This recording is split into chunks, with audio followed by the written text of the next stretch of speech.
Hello my dear students. Today I need your help. We have a mystery to solve. Yes, a real food mystery. So get ready because today all of you are becoming junior detectives. Detective Disha has found something strange and we are going to find the answers with her. Imagine it is a sunny Monday morning.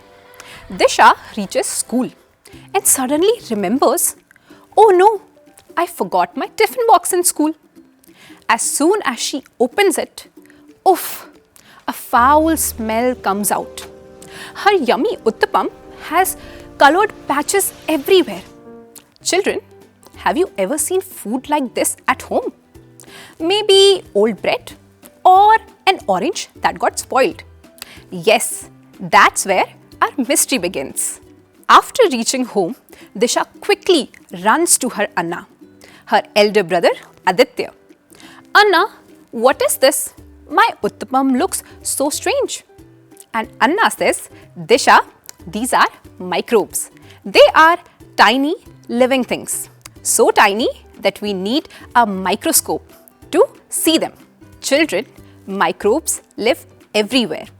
In soil, in water, in the air, on plants, animals, and even inside our bodies. They are too small to see, but they can change food. They made Disha's uttapam smelly and patchy. And so she wrote finding number 1. Microbes are tiny living things found everywhere.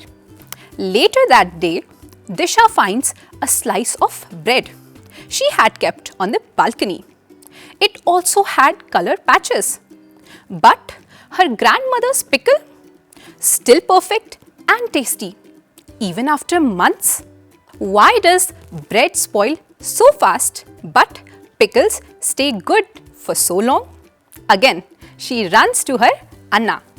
He tells her microbes need 3 things to grow: air, moisture, and the right temperature. If we take away even one of these, microbes cannot grow. So, food with more exposure to air, like bread, spoils faster. But food that is stored without air or water, like pickles, stays fresh much longer. So, finding number 2, microbes need air and water to grow. Detective Disha now wants to see how people protect food from spoilage. She sees her mother and father drying red chilies in the sun. Children, have you ever seen chilies? Aam papad, or clothes being dried in the sun. Sun removes water. Without water, microbes cannot grow. Finding number 3. Drying removes moisture and keeps food safe.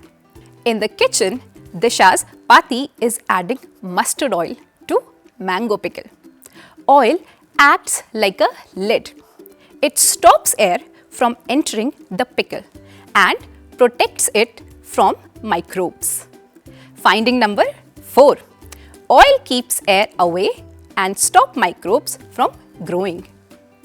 What do you think would happen if Pati didn't add oil to the pickle?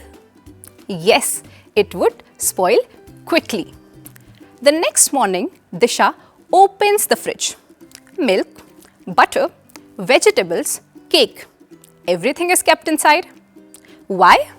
Because cold temperature slows down microbes. They cannot grow well in the fridge. Finding number 5. Cold temperature slows down microbial growth.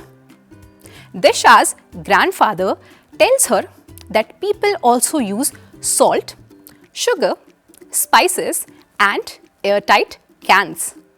These methods remove moisture, remove air, or protect food from microbes. Finding number 6. There are many ways to preserve food. Finally, Disha watches her mother make idlis.